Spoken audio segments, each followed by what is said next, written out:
Assalamualaikum warahmatullahi wabarakatuh. Halo teman-teman, kembali lagi di channel Teman Belajar.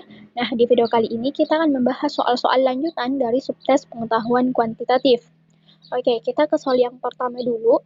Jika X adalah bilangan genap dan Y adalah bilangan ganjil, maka yang merupakan bilangan ganjil adalah.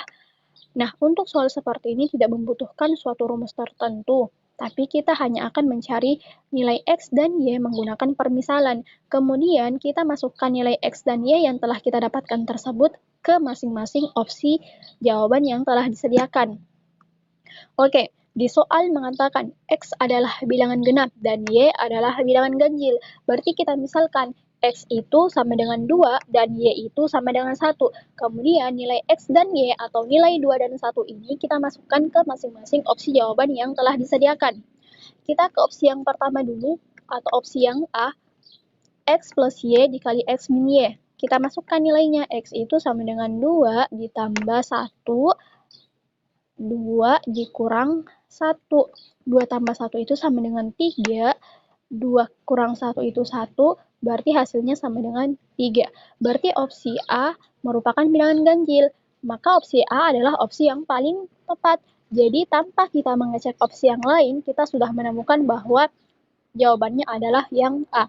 Jadi untuk seperti ini kita tidak perlu mengecek jawaban-jawaban lain, karena itu hanya akan sangat memakan waktu. Tetapi karena ini hanya sekedar pembahasan soal, jadi tidak apa-apa, kita lanjut saja untuk mengecek opsi yang lain, sekaligus untuk membuktikan apakah opsi yang A adalah opsi yang paling tepat. Oke, kita ke opsi yang B dulu. 6 kuadrat dikali 3x min Y. Kita masukkan nilainya, 6 kuadrat itu artinya 6 kali 6. 6 kali 6 itu sama dengan 36. Kemudian 3x itu 2 dan Y itu 1. 36, 3 kali 2 itu 6, 6 kurang 1 itu 5. Berarti 36 kali 5 itu sama dengan 180. Berarti opsi yang B adalah opsi yang salah karena merupakan bilangan genap. Lanjut, opsi yang C. X plus Y kuadrat, kemudian dikuadratkan, kemudian dikurang 1. Oke. X itu 2 ditambah Y itu 1. Berarti 1 kuadrat dikuadratkan, kemudian dikuadratkan, kemudian dikurang 1. Nah, 1 kuadrat itu artinya 1 kali 1. Berarti 1 kali 1 itu sama dengan 1. 1 tambah 1. 1 tambah 2 itu sama dengan 3. Berarti 3 kuadrat dikurang 1. 3 kuadrat itu artinya 3 kali 3. 3 kali 3 itu sama dengan 9. Berarti 9 dikurang 1 sama dengan 8. Berarti opsi yang C juga salah karena merupakan bilangan genap. Kita lanjut ke opsi yang D. X kuadrat ditambah 2XY ditambah Y ditambah 3. Oke, kita masukkan X itu 2, berarti 2 kuadrat ditambah 2 kali X itu 2, Y itu 1, ditambah 1, ditambah 3. Nah, 2 kuadrat itu artinya 2 kali 2. 2 kali 2 itu 4, ditambah 2 kali 2 itu 4, 4 kali 1 itu 4, kemudian ditambah 1 tambah 3 itu 4. Nah, 4 tambah 4 tambah 4 atau 4 kali 3 itu hasilnya sama dengan 12. Berarti opsi yang D juga salah karena merupakan bilangan genap. Kita ke opsi yang E. X min 3 kuadrat ditambah Y plus 4 kuadrat. Oke, kita masukkan nilainya.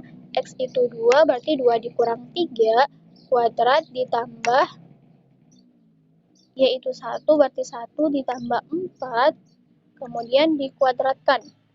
2 kurang 3 itu sama dengan min 1. Min 1 kuadrat ditambah 1 tambah 4 itu 5, kemudian dikuadratkan, berarti 5 kuadrat. Nah, min 1 kuadrat itu artinya min 1 kali min 1. Nah, min kali min itu artinya positif, berarti min 1 kali min 1 itu sama dengan 1. Ditambah 5 kuadrat itu artinya 5 kali 5. 5 kali 5 itu 25. Berarti 1 ditambah 25 hasilnya sama dengan 26. Nah, opsi yang E juga salah karena merupakan bilangan genap. Berarti jawaban kita tadi merupakan jawaban yang paling tepat, yaitu opsi yang A, karena opsi A adalah bilangan ganjil. Hasil penjumlahan 2X plus 3Y per 3, kemudian X min 2Y per 4. Oke, nah untuk menjawab soal seperti ini, kita cukup kali silangkan seperti ini. Jadi, 4 itu kita kalikan dengan 2x plus 3y. Dan 3 itu kita kalikan dengan x min 2y. Kemudian penyebutnya kita tinggal kalikan, yaitu 3 dikali 4. Nah, langsung saja kita kalikan. 4 kali 2x itu sama dengan 8x.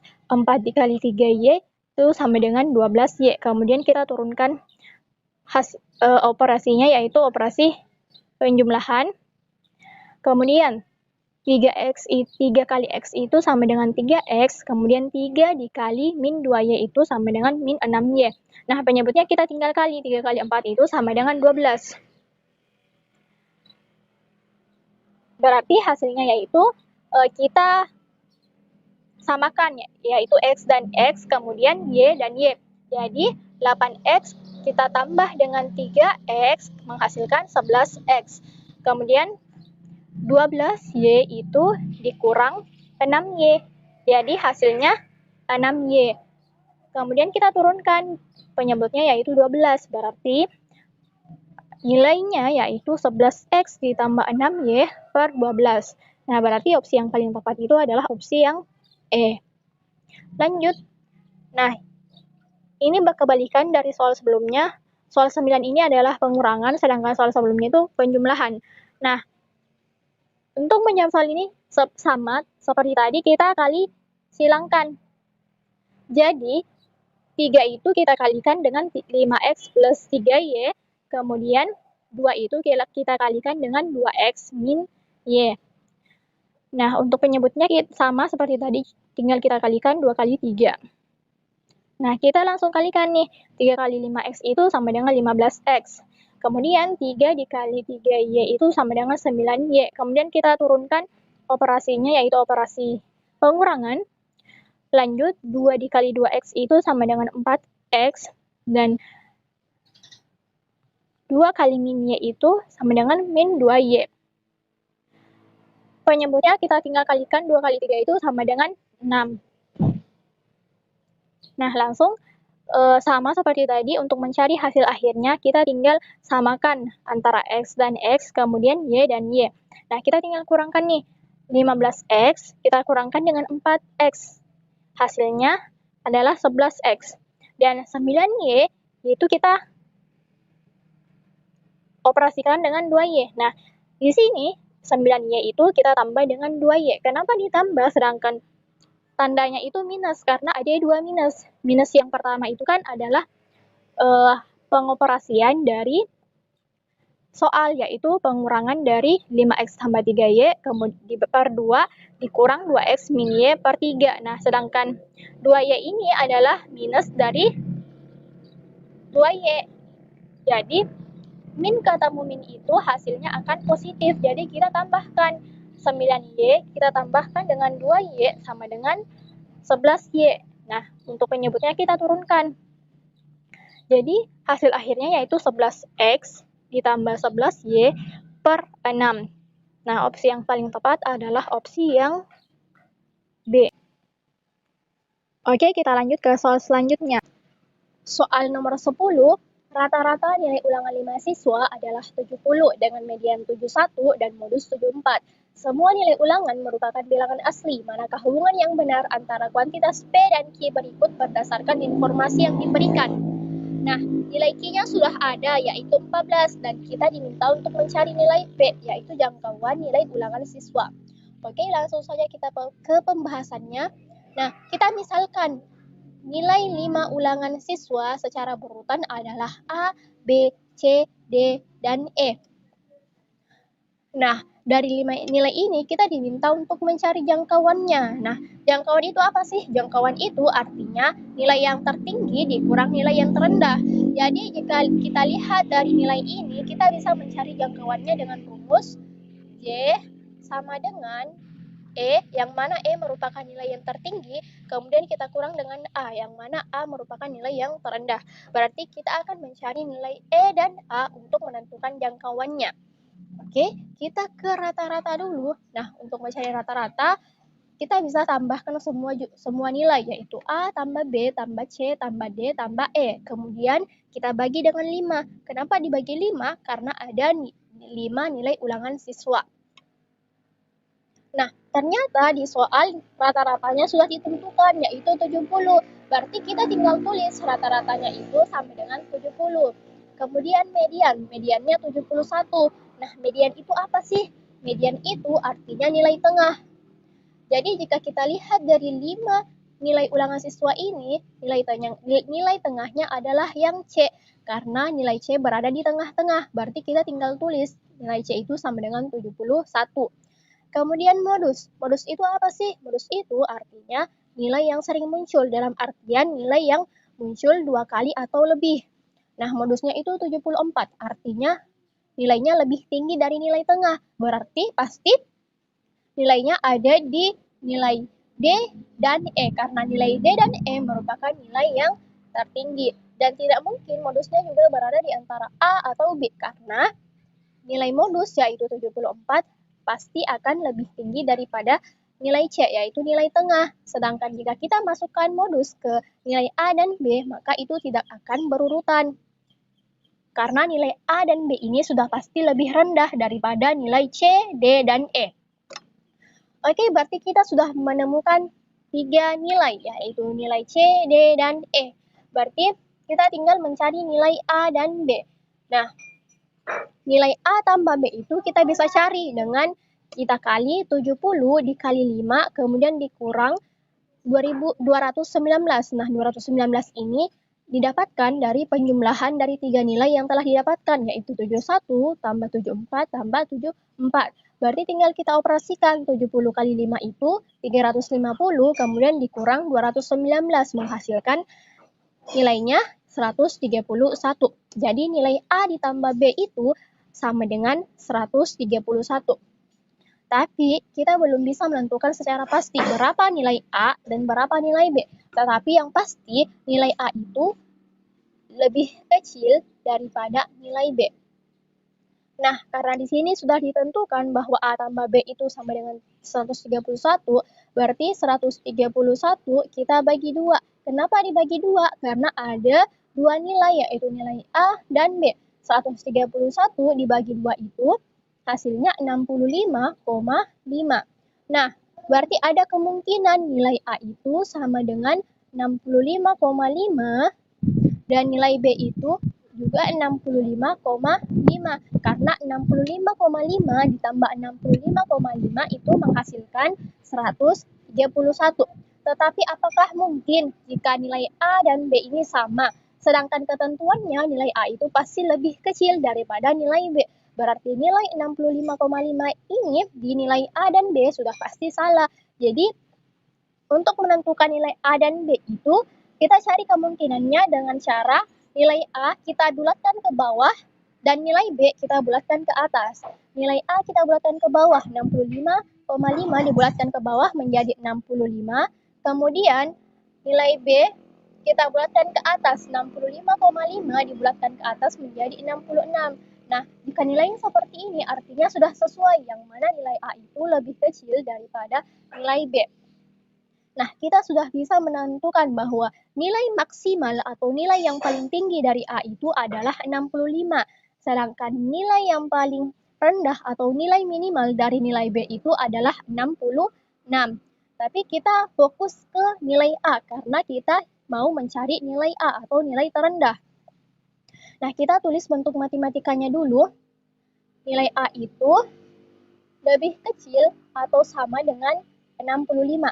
Artinya, nilai A itu paling tingginya 65, tapi ada kemungkinan nilai A itu juga lebih kecil daripada 65. Seperti 64, 63, 62, dan seterusnya. Tapi, nilai A yang paling tinggi itu atau nilai maksimal A itu 65 dan tidak boleh melebihi 65. Karena jika melebihi 65 artinya itu sudah masuk ke nilai B. Berarti kita bisa mencari jangkauannya dengan melihat nilai maksimal dari A. Oke, kita cari untuk kemungkinannya. Ini merupakan kemungkinan pertama atau nilai maksimal dari A. Berarti jangkauannya sama dengan E dikurang A. Nah, E-nya sudah ditentukan, yaitu 74. Saya tulis 74, kemudian kita kurang dengan nilai maksimal dari A, yaitu 65. Nah, 74 dikurang 65 itu adalah 9. Nah, berarti jangkauannya adalah 9 atau nilai P-nya itu 9. Nah, nilai 9 ini artinya lebih kecil daripada nilai Q, yaitu 14. Nah, jika seperti ini, apakah kita sudah bisa menentukan bahwa opsi yang paling tepat adalah yang B, yaitu P lebih kecil daripada Q? Nah, untuk seperti ini kita belum bisa menentukan secara pasti bahwa opsi yang paling tepat itu adalah B. Kenapa? Karena masih ada kemungkinan-kemungkinan lain dari nilai A, yang mana kemungkinan itu bisa lebih kecil daripada 65. Contohnya seperti tadi, 64, 63, 62, dan seterusnya. Berarti kita harus cari berapa sih kemungkinan dari nilai A yang lainnya. Oke, kita tulis dulu nilai A dan B. Kita bandingkan.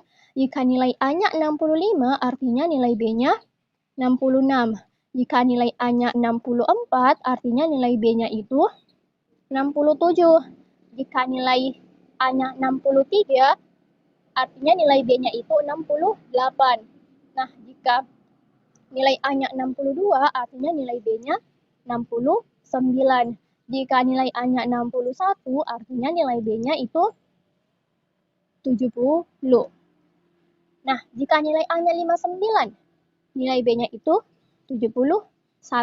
Nah, opsi atau kemungkinan dari A dan B ini yang mana kemungkinan pertama, kemungkinan kedua, kemungkinan ketiga, kemungkinan keempat, kemungkinan kelima itu bisa jadi merupakan nilai A dan B. Tetapi untuk nilai ini yang mana nilai A merupakan nilai 59 dan nilai B itu 71, ini tidak mungkin. Kenapa? Karena nilai B itu bukan 71. Kenapa bukan 71? Karena nilai 71 itu sudah ditempati oleh nilai tengah, yaitu nilai C. Jadi nilai B itu tidak mungkin 71. Berarti nilai maksimal dari nilai B itu adalah 70, yang mana artinya lebih kecil daripada nilai C, yaitu 71. Berarti nilai B itu paling maksimalnya adalah 70 dan paling minimalnya adalah 66. Nah, berarti kita lihat dari nilai B. Oh, berarti nilai B itu maksimalnya 70. Jika nilai B-nya 70, berarti nilai minimal dari A itu 61. Karena 61 ditambah 70 itu 131. Jadi kita hanya fokus ke nilai maksimal dan nilai minimal. Kenapa kita tidak fokus dengan yang lainnya? Karena ini merupakan antara dari nilai maksimal dan minimal. Jadi kita tidak perlu mencarinya, kita hanya fokus ke nilai maksimal dan minimal. Berarti nilai A-nya itu berada di antara nilai 61 sampai 65, yang mana nilai minimal dari A itu adalah 61 dan nilai maksimal dari A itu adalah 65. Nah, jangkauannya untuk nilai maksimal kita sudah menemukan, yaitu 9. Berarti tinggal kita cari jangkauan dari nilai minimal A. Berarti ini adalah kemungkinan kedua. Jangkauannya sama dengan E dikurang A. E-nya adalah 74 dan nilai minimal atau kemungkinan kedua dari A itu adalah 61. Nah, 74 dikurang 61 itu hasilnya sama dengan 13. Nah, untuk kemungkinan kedua, nilai P-nya itu sama dengan 13. Nah, ternyata nilai 13 ini juga lebih kecil daripada nilai Q, yaitu 14. Berarti dari kemungkinan pertama dan kedua, hasilnya tetap sama, yang mana lebih kecil daripada nilai Q. Berarti jika kita sudah menemukan kemungkinannya, kita sudah bisa menentukan secara pasti bahwa opsi yang paling tepat itu adalah opsi yang B. Jadi intinya jangkauannya itu berada di antara 9 sampai 13. Jadi jangkauannya bisa saja 9, bisa saja 10, bisa saja 11, bisa saja 12, dan bisa saja 13. Tapi intinya berada di antara itu, 9 sampai 13. Nah, antara 9 sampai 13 itu nilainya tetap lebih kecil daripada Q, yaitu 14. Berarti Pasti nomor 10 ini jawabannya adalah yang B. Soal nomor 11. Sebuah kantong berisi 55 kelereng hitam, 60 kelereng putih, dan beberapa kelereng abu-abu. Jika diambil satu kelereng dari kantong tersebut, nilai kemungkinan terambil kelereng abu-abu adalah 25/48. Banyaknya kelereng abu-abu dalam karung adalah, berarti kita diminta untuk mencari banyaknya kelereng abu-abu. Oke, untuk soal ini kita menggunakan rumus peluang, yang mana rumusnya yaitu PA sama dengan NA per NS, di mana NA adalah banyaknya kejadian dan NS adalah banyaknya sampel. Nah, kita diminta untuk mencari kelereng abu-abu, yang mana kelereng abu-abu itu artinya banyaknya kejadian, berarti kita masukkan ke rumus. Banyaknya kejadian, yaitu kelereng abu-abu, dan banyaknya sampel adalah jumlah dari keseluruhan kelereng, yaitu 55 ditambah 60 ditambah A. A ini artinya kelereng abu-abu. Karena kita belum mengetahui nilainya, maka kita tulis saja dengan simbol A. Dan kemungkinan terambilnya yaitu 25/48. Nah, kita tinggal turunkan A sama dengan 115, yang mana 115 diambil dari 55 ditambah 60, kemudian kita tambah dengan A. Berarti A per 115 ditambah A sama dengan 25/48. Tinggal kita kali silangkan, jadi 48 kita kali A sama dengan 48A, kemudian 25 kita kali dengan 115, kemudian kita kali lagi 25 dikali A, berarti 25A. Nah, karena ada 2A di sini, artinya koefisiennya sama, berarti kita samakan. Jadi 48 dikurang 25A. Nah, kenapa dikurang 25A sedangkan tandanya adalah positif? Karena 25A itu pindah ruas dari sebelah kanan ke sebelah kiri. Kalau pindah ruas itu artinya tandanya berubah dari plus ke minus atau dari minus ke plus. Jadi 48A dikurang 25A sama dengan 25 dikali 115. Nah, 48A dikurang 25A itu sama dengan 23A. Kemudian 25 dikali 115 itu 2873. Nah, berarti A-nya itu tinggal kita bagi. 2875 dibagi 23 itu sama dengan 125. Berarti banyaknya kelereng abu-abu dalam karung adalah 125. Ya, opsi yang paling tepat adalah yang D. Soal nomor 12. Dalam sebuah adu penalti, tersisa 2 orang yang belum melakukan tendangan. Orang pertama, peluang untuk mencetak gol adalah 4/5. Sedangkan orang kedua, peluang untuk mencetak gol adalah 1/7. Peluang orang pertama mencetak gol dan orang kedua tidak mencetak gol adalah... Oke, kita tulis dulu bentuk matematikanya. Yang diminta soal adalah peluang orang pertama mencetak gol. Berarti kita tulis peluang orang pertama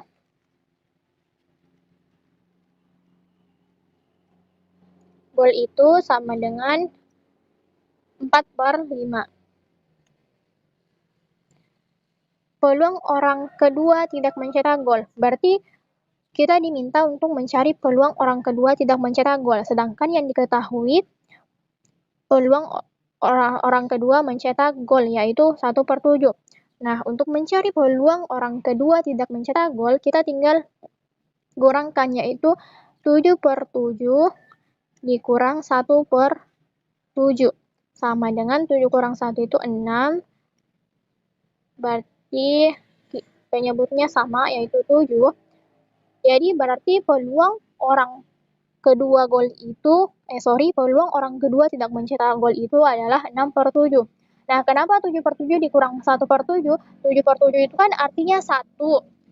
7/7 itu kan, atau 7 bagi 7 itu kan 1. Kemudian kita 1 dikurang 1/7. Hasilnya 6/7. Jadi ini 7/7 hanya untuk memudahkan kita mencari nilai dari 1 dikurang 1/7. Berarti kita sudah menemukan nih peluang orang kedua tidak gol adalah 6/7. Berarti tinggal kita kalikan. 4/5 dikali 6/7. Berarti tinggal kita kalikan. 4 kali 6 itu sama dengan 24, kemudian 7 kali 5 itu sama dengan 35. Berarti peluang orang pertama mencetak gol dan peluang orang kedua tidak mencetak gol adalah 24/35. Berarti opsi yang paling tepat adalah opsi yang A. Oke, mungkin cukup sampai sini dulu pembahasan kita terkait dengan pengetahuan kuantitatif. Terima kasih sudah menonton dan semoga teman-teman bisa lulus di PTN impian masing-masing. Sampai jumpa di pembahasan soal selanjutnya. Terima kasih.